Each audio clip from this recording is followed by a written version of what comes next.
शहरातील पश्चिम भागातील स्टेशन परिसरात गजबजीचे वातावरण आहे। फेरीवाले, अरेरावी करणारे आणि बेशिस्तपणे उभ्या केलेल्या रिक्षा यामुळे आधीच सर्वसामान्यांच्या त्रासात भर पडली आहे।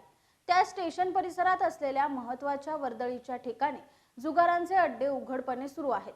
स्टेशन परिसरातील दत्तात्रय स्वीटच्या मागे जुगार लावून येथून ये-जा करणाऱ्या सर्वसामान्यांना आकर्षित केले जाते। तसेच स्टेशन परिसरात अंमली पदार्थांचे सेवन करणाऱ्या गरजुल्यांचा मोठा वावर आहे। अनेक जण येथे जुगार खेळण्यास येत असतात।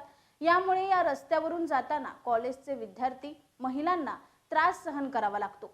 त्यामुळे शहराच्या स्टेशन परिसरातच रस्त्यावर उघडपणे जुगाराचे अड्डे सुरू होत असतील तर शहरातील कायदा सुव्यवस्थेविषयी प्रश्नचिन्ह निर्माण झाले आहे। तरी जुगाराचे अड्डे खुलेआम सुरू असताना अंबरनाथमधील स्थानिक पोलीस अनभिज्ञ असल्याने आश्चर्य व्यक्त केले जात आहे। या जुगाराच्या अड्ड्यामुळे स्टेशन परिसरात गुंडांचा वावर वाढत आहे। त्यामुळे स्टेशन परिसरात चोरीचे प्रमाण देखील वाढत आहे। मात्र पेट्रोलिंग करणाऱ्या पोलिसांचे संबंध असल्यानेच त्यांच्यावर कुठलीही कारवाई करण्यात येत नसल्याचा आरोप स्थानिक करत आहे। तर ज्या परिसरात हे जुगाराचे अड्डे सुरू असतात त्याच परिसरात हाकेच्या अंतरावर पोलीस चौकी असून पोलीस याकडे दुर्लक्ष करत असतात।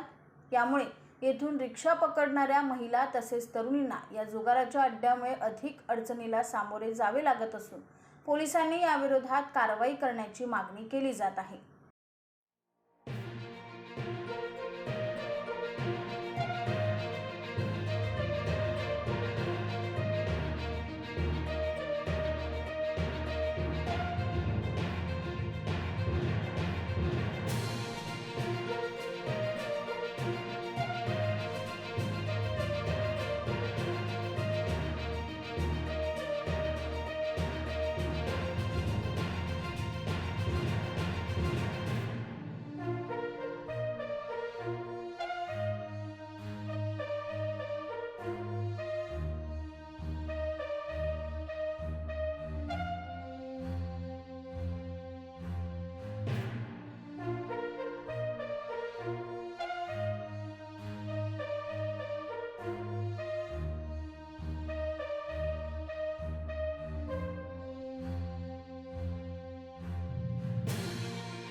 ब्युरो रिपोर्ट, न्याय दरबार, अंबरनाथ।